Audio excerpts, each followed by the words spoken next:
ನಪ್ಪಕ್ಲು ಸಮೀಪದ ಬೇತು ಗ್ರಾಮದ ಮಕ್ಕಿ ಶ್ರೀ ಶಾಸ್ತಾವು ದೇವರ ವಾರ್ಷಿಕ ಎಡಂಬ್ಯಾರು ವಾರ್ಷಿಕೋತ್ಸವ 2 ದಿನಗಳ ಕಾಲ ಅತ್ಯಂತ ವಿಜೃಂಭಣೆಯಿಂದ ನೆರವೇರಿತು. ಸೋಮವಾರ ದೇವಾಲಯದ ಆವರಣದಲ್ಲಿ ನಡೆದ 2 ಪ್ರಮುಖ ಕೋಲಗಳೊಂದಿಗೆ ಉತ್ಸವ ಸಂಪನ್ನಗೊಂಡಿತು. ಮಕ್ಕಿ ಶಾಸ್ತಾವು ಸನ್ನಿಧಿಯಲ್ಲಿ ಸೋಮವಾರ ಬೆಳಗಿನಿಂದಲೇ ವಿವಿಧ ಕೋಲಗಳು ಶಾಸ್ತಾವು ದೇವರಿಗೆ ಸೇವೆಯನ್ನು ಸಲ್ಲಿಸಿದವು.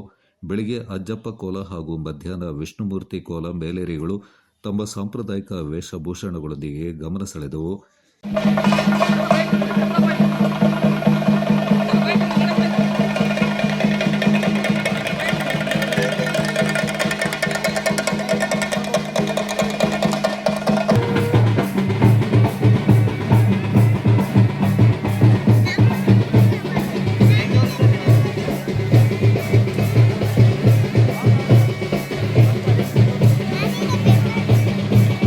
ಹಕ್ಕು ಸಂಬಂಧಿತ ಸಮಿತಿಯ ಸಂಚಾಲಕ.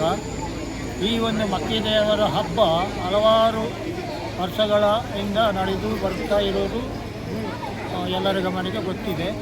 ಇದು ಹೇಗೆ ಅಂತ ಹೇಳಿದರೆ, ಶಾಸ್ತಾವು ದೇವರು ಕೊಡಗಿಗೆ ನೆಲೆ ಹುಡ್ಕೊಂಡು ಬರುವಾಗ ಯೂತಪ್ಪ ದೇವಸ್ಥಾನಕ್ಕೆ ಬರ್ತಾರಂತೆ. ಅಲ್ಲಿಂದ ಯೂತಪ್ಪರ ಜೊತೆಯಲ್ಲಿ ಮಾತುಕತೆ ನಡೆಸಿದಿರುವಾಗ ಅಲ್ಲಿಂದ ಒಂದು ಬಾಣ ಬಿಡ್ತಾರೆ ಸ್ಥಳ ಹುಡುಕಲಿಕ್ಕೆ. ಅದು ಬಿದ್ದಾಟಂಡ ವಾಡೆಯಲ್ಲಿ ಬೀಳ್ತದೆ. ಅಲ್ಲಿ ಬಂದು ನೋಡುವಾಗ ಅಲ್ಲಿ ಒಂದು ಈಶ್ವರ ದೇವಸ್ಥಾನ ಇದೆ. ಇದು ನನಗೆ ಸೂಕ್ತ ಸ್ಥಾನವಲ್ಲ ಅಂತೇಳಿ ಅಲ್ಲಿಂದ ಬಿಲ್ಲು ಬಿಡ್ತಾರೆ. ಅದು ಕುರುಂಬರಾಟಿಗೆ ಹೋಗಿ ಬೀಳ್ತದೆ. ಕುರುಂಬರಾಟಲ್ಲಿ ಹೋಗಿ ನೋಡುವಾಗ ಅಲ್ಲಿ ಅವರ ತಾಯಿ ಲಕ್ಷ್ಮೀ ದೇವಿಯ ಸ್ಥಾನ ಇರ್ತದೆ. ಇದು ನನಗೆ ಸೂಕ್ತ ಸ್ಥಳವಲ್ಲ ಅಂತೇಳಿ ಅಲ್ಲಿಂದ ಬಿಲ್ಲು ಹೊಡಿತಾರೆ. ಅದು ಕಾವೇರಿ ನದಿಯ ದಡದಲ್ಲಿ ಬೀಳ್ತದೆ. ಅಲ್ಲಿ ನೋಡುವಾಗ ಅಲ್ಲಿ ಒಂದು ದೇವರ ಸ್ಥಾನ ಇರ್ತದೆ. ಇದು ಸೂಕ್ತವಾದ ಸ್ಥಾನವಲ್ಲ ಅಂತೇಳಿ ಅಲ್ಲಿಂದ ಬಿಲ್ಲು ಹೊಡಿತಾರೆ. ಈ ಮಕ್ಕಿ ಈಗ ನೆಲೆ ನಿಂತಿರುವಂಥ ಈ ಜಾಗಕ್ಕೆ ಇದು ನನಗೆ ಸೂಕ್ತ ಜಾಗ ಅಂತೇಳಿ ಇಲ್ಲಿ ಒಂದು ನೆಲೆಗೊಂಡು ಅವರ ಜೊತೆಯಲ್ಲಿ ಬರುವಾಗ ಸುಮಾರು ಸೈನಿಕ ಬರ್ತಾರೆ. ಅದರಲ್ಲಿ ಕಾಪುಳೆ ಇರ್ತಾರೆ, ಸುಮಾರು ಜನರು ಇರ್ತಾರೆ, ಚಿನ್ನಾಭರಣ ಇರ್ತದೆ. ಅದಕ್ಕೆಲ್ಲ ಸುಮಾರು ಇದು ಎಕ್ಸಾಂಪಲ್ ಉದಾಹರಣೆಗಳಿವೆ. ಆಗ ದರ್ಶನಗಳನ್ನು ಹೇಳ್ತೀನಿ. ಬ್ರಿಟಿಷ್ ಸರ್ಕಾರ ಇರುವಾಗ ಕೋರ್ಟಲ್ಲಿ ತೀರ್ಮಾನ ಆಗದ ತೀರ್ಪನ್ನು ಇಲ್ಲಿ ಬಂದು ತೀರ್ಪನ್ನು ಮಾಡುವ ವ್ಯವಸ್ಥೆಯನ್ನು ಬ್ರಿಟಿಷ್ ಗೌರ್ಮೆಂಟ್ ಮಾಡಿತ್ತು. ಇಲ್ಲಿ ತೀರ್ಪು ಮಾಡಬೇಕು. ಇನ್ನೊಂದು ನಿದರ್ಶನ, ಒಬ್ಬ ಖೈದಿ ದೇವರು ಬರುವವನು ಜೈಲಲ್ಲಿ ಇರ್ತಾನೆ. ಅವನಿಗೆ ಆ ದೇವರು ಅಲ್ಲಿ ರಿಕ್ವೆಸ್ಟ್ ಮಾಡ್ತಾನೆ, ಅವರನ್ನು ಬಿಡೋದಿಲ್ಲ. ಇದು ನಮ್ಮ ಹಂದಿ ಬಳುಕು ದಿವಸದತ್ತು ಅವ ಜೈಲಿಂದ ತಪ್ಪಿಸ್ಕೊಂಡು ಕೊಳ ಸಮೇತ ಬಂದು ಇಲ್ಲಿ ದೇವರ ದರ್ಶನ ಕೊಡ್ತಾನೆ. ಆ ಕೊಳ ಇವತ್ತು ನಿಮಗೆ ಆ ಹಲಸಿನ ಮರದಲ್ಲಿ ಕಾಣಬಹುದು. ಇದು 2 ಭಯಂಕರ ನಿದರ್ಶನ. ಅಂಥ ಶಕ್ತಿ, ಅಂಥ ಸಮಸ್ಯೆ ಪರಿಹಾರಕ ದೇವರು ಅಂತೇಳಿ ನಮ್ಮ ಭಾವನೆ. ವಿಜೃಂಭಣೆಯಿಂದ ಸಾವಿರಾರು ಜನಸಂಖ್ಯೆ ಭಕ್ತರೊಂದಿಗೆ ನಡೆಯುವಂಥ ಒಂದು ಅಪತ್ಪೂರ್ವ ಒಂದು ಹಬ್ಬ ಅಂತ ಹೇಳ್ಬೋದು. ಇದಕ್ಕೆ ಕೊಡಗಿನಾದ್ಯಂತ ಜನರು ಬಂದು ಅವರವರ ಕಷ್ಟಗಳನ್ನು ಪ್ರಾರ್ಥನೆ ಮಾಡಿಕೊಂಡಲ್ಲಿ ಅದು ಇತ್ಯರ್ಥ ಆದ ಮೇಲೆ ನಿನ್ನೆ ಸಾವಿರಾರು ಜನರು ನಿಲ್ಲಲಿಕ್ಕೆ ಸ್ಥಳ ಇರಲಿಲ್ಲ. ಇವತ್ತು ಅಷ್ಟೇ ನೋಡ್ಬೋದು, ಭಾಳ ಸಂಖ್ಯೆಯಲ್ಲಿ ಸೇರ್ತಾರೆ. ಅಂಥ ಒಂದು ಶಕ್ತಿ ಇರುವ ಒಂದು ದೇವರು ಅಂತ ಹೇಳಿದರೆ ಅದು ಬೇತು ಗ್ರಾಮದಲ್ಲಿ ನೆಲೆಸಿರುವ ಮಕ್ಕಿ ಸ್ಥಾನದ ಮಕ್ಕಿ ಶಾಸ್ತಾವು ದೇವರು ಅಂತೇಳಿ ನಮಗೆಲ್ಲ ತುಂಬ ಹೆದರಿಕೆಯೂ ಇದೆ, ಭಕ್ತಿಯೂ ಇದೆ. ಭಕ್ತಿಯೇ ಹೆದರಿಕೆಯ ಮೂಲ. ಎಲ್ಲ ಕಷ್ಟಗಳನ್ನು ಪರಿಹಾರ ಮಾಡುವ ಒಬ್ಬ ದೇವರು ಅಂತ ಹೇಳಿದರೆ ಅದು ಮಕ್ಕಿ ಶಾಸ್ತಾವು ದೇವರು.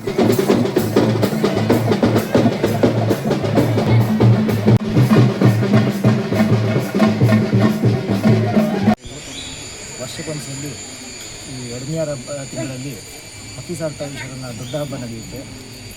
ಹಾಗೆ ಬಿಚ್ಚಿಯ ತಿಂಗಳಲ್ಲಿ ಸಣ್ಣ ಹಬ್ಬ ನಡೆಯುತ್ತೆ. ಇಲ್ಲಿ ಈ ದೇವಸ್ಥಾನದಲ್ಲಿ ವರ್ಷಕ್ಕೆ 2 ಹಬ್ಬ. ಈಗ ಮೊನ್ನೆ ಮೇ 2ನೇ ತಾರೀಕು ಕೊಟ್ಟಿ ಪಾಡೋದಿರುತ್ತೆ. ಅದಾಗಿ ಮೇ 3ನೇ ತಾರೀಕು ದೇವರ ಎತ್ತೇರಾಟ ನಡೆದು ಎತ್ತು ಹೋರಾಟ ಅಂತ ಹೇಳ್ತೀವಿ ನಾವು. ಅದು ನಡೆದು ರಾತ್ರಿ ಹಂದಿ ಬಳುಕಿರುತ್ತೆ. ಹಂದಿ ಬಳುಕಾಗಿ ಇವತ್ತು ಬೆಳಗ್ಗೆ ಕಲಿಯಾಕ ಅಜ್ಜಪ್ಪನ ಕರೆಯಾಗಿ ಮಧ್ಯಾಹ್ನ ಊಟ ಇರುತ್ತೆ. ಅನ್ನದಾನ ಆದಮೇಲೆ ವಿಷ್ಣುಮೂರ್ತಿ ಕರೆ ಇರುತ್ತೆ. ಭಕ್ತಾದಿಗಳು ತುಂಬ ದೊಡ್ಡ ಸಂಖ್ಯೆಯಲ್ಲಿ ಬಂದು ಈಶ್ವರ ಮಕ್ಕಿ ಶಾಸ್ತಾವಿನ ಆಶೀರ್ವಾದ ಪಡ್ಕೊಂಡು ಹೋಗಿದ್ದಾರೆ. ನಿಮ್ಮ ಹೆಸರು?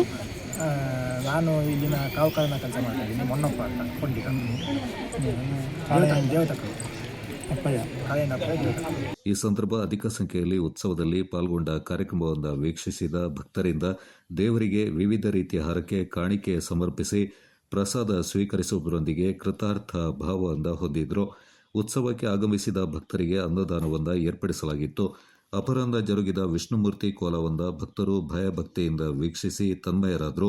ಉತ್ಸವದ ಅಂಗವಾಗಿ ಭಾನುವಾರ ಮಧ್ಯಾಹ್ನ ಎತ್ತೇರಾಟ ಹಾಗೂ ತಡರಾತ್ರಿಯವರೆಗೆ ದೇವಾಲಯದಲ್ಲಿ ಕೇರಳದ ಚಂಡೆ ವಾದ್ಯದೊಂದಿಗೆ ದೀಪಾರಾಧನೆ ನಡೆಯಿತು.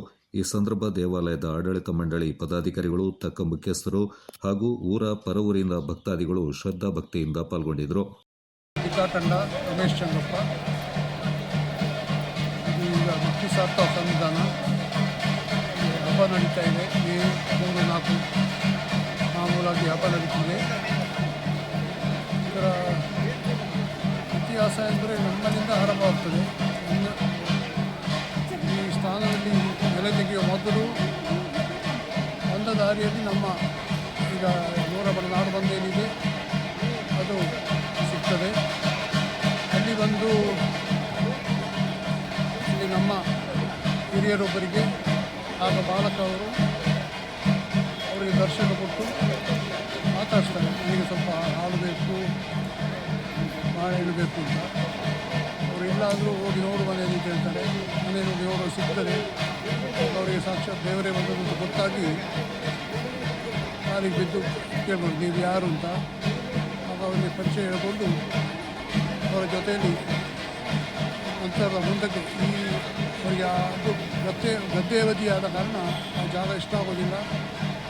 ಅವನು ಮುಂದಕ್ಕೆ ಬೇರೆ ಜಾಗ ಹುಡುಕಬೇಕು, ಅಲ್ಲಿಗೆ ಬರಬೇಕು ಅಂತೇಳಿ ಅಲ್ಲಿ ಮತ್ತೆ ಮುಂದೆ ಗೆಲ್ಲು ಬಿಟ್ಟು ಅದು ಕುರುಮರಾಟ ಎಂಬ ಜಾಗ ಬೀಳ್ತದೆ.